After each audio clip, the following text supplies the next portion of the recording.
then I realized there's actually an eighth stage in every genocide, and that is denial.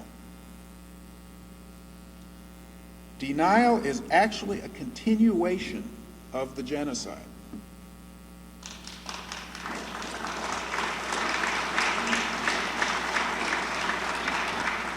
Because it is a continuing attempt to destroy the victim group psychologically and culturally, to deny its members even the memory of the murders of their relatives. Denial has a profoundly negative impact on everyone concerned. Denial harms the victims and their survivors. And that's what the Turkish government today is doing to Armenians around the world. Elie Wiesel has repeatedly called Turkey's denial a double killing, as it strives to kill the memory of the event. We believe the U.S. government should not be party to efforts to kill the memory of a historical fact as profound and as important as the genocide of the Armenians. Around the world, victims of genocide, and I have lived in many of these places, in Rwanda, in Cambodia, the first thing they ask is for recognition of the crime committed against them, because that recognition is as essential to healing as closing an open wound.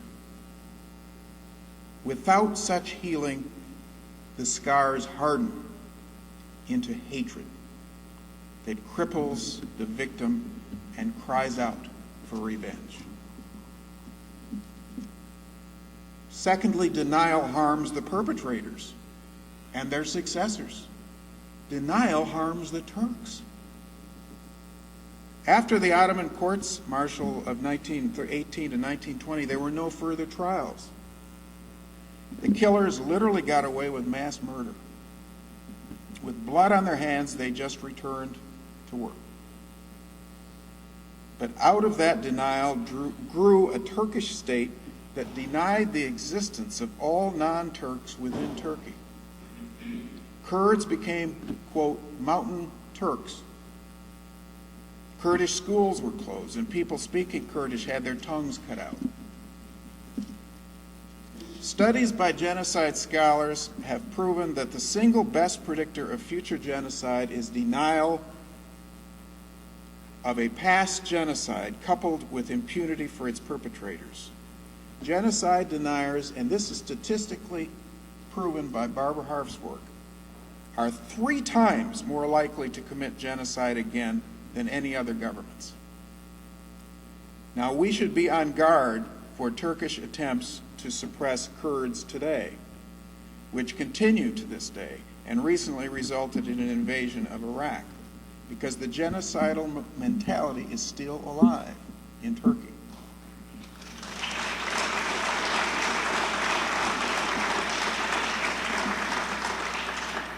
Turkish school children are taught that the Armenian genocide is a myth. Turkish writers who write the truth are prosecuted for insulting Turkishness, even if they've won the Nobel Prize. Publishers like Hrant Dink, who dare publish the truth, are murdered, and their murderers are celebrated as heroes. These are the remnants of racist, ultra-nationalist fascism, and they do not belong in a member of NATO that hopes to join the European community.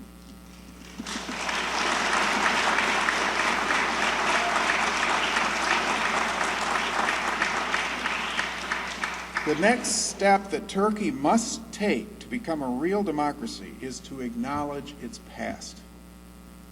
Like an alcoholic drunk on the liquor of ultranationalism, it must first admit its own problem before it can beat its addiction.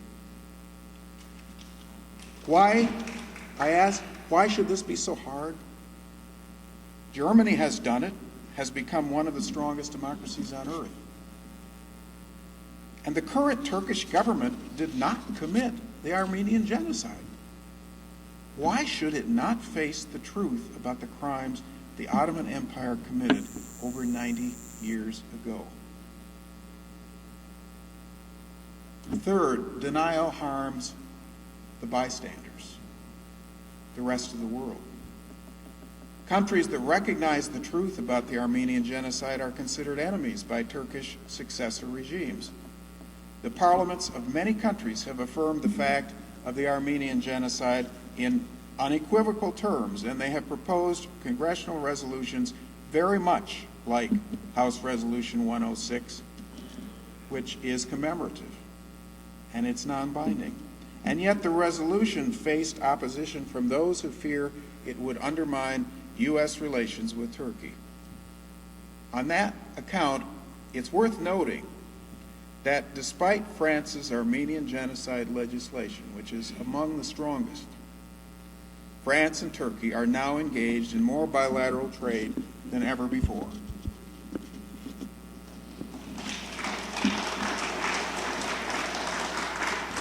Should we expect the U.S. government to be intimidated by an unreliable ally with a deeply disturbing human rights record that has been graphically documented by the State Department's 2007 International Religious Freedom Report? I think we should expect our own government to express its moral and intellectual views and not to compromise its own principles. In fact, I think that telling the truth would ultimately be good for U.S.-Turkish relations because they would no longer be based on diplomatic lies.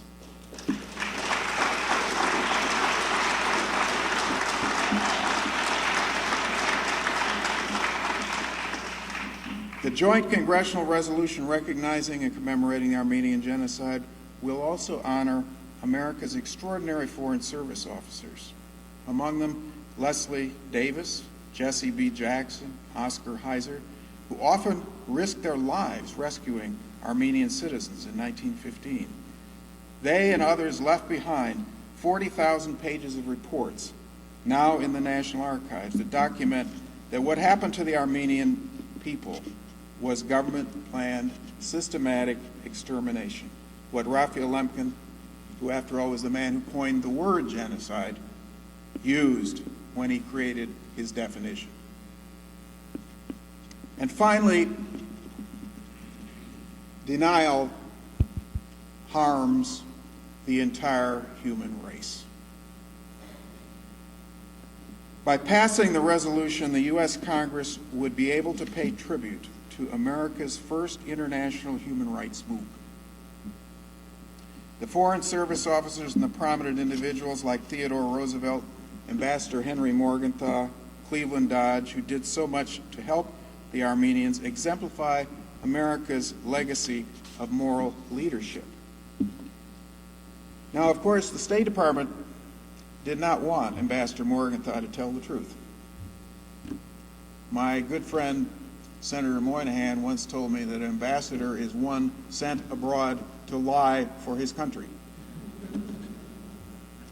And after he returned to the United States, Ambassador Morgenthau never got another diplomatic assignment.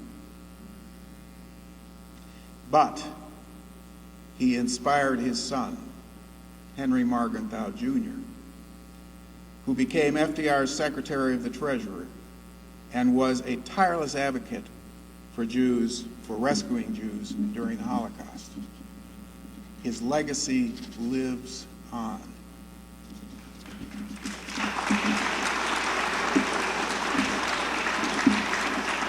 So, let us today commemorate those who died in the Armenian genocide, but also those who had the courage, like Henry Morgenthau and others, to tell the truth about it. And finally, let us remember Ambassador Morgenthau's words when he met with Talat Pasha, who asked him, "Why, Ambassador, are you so interested in the Armenians anyway? You're a Jew. These people are Christians." And Morgenthau replied, "You don't seem to realize that I am not here as a Jew, but as the American ambassador. I do not appeal to you in the name of any race or religion, but merely as a human being.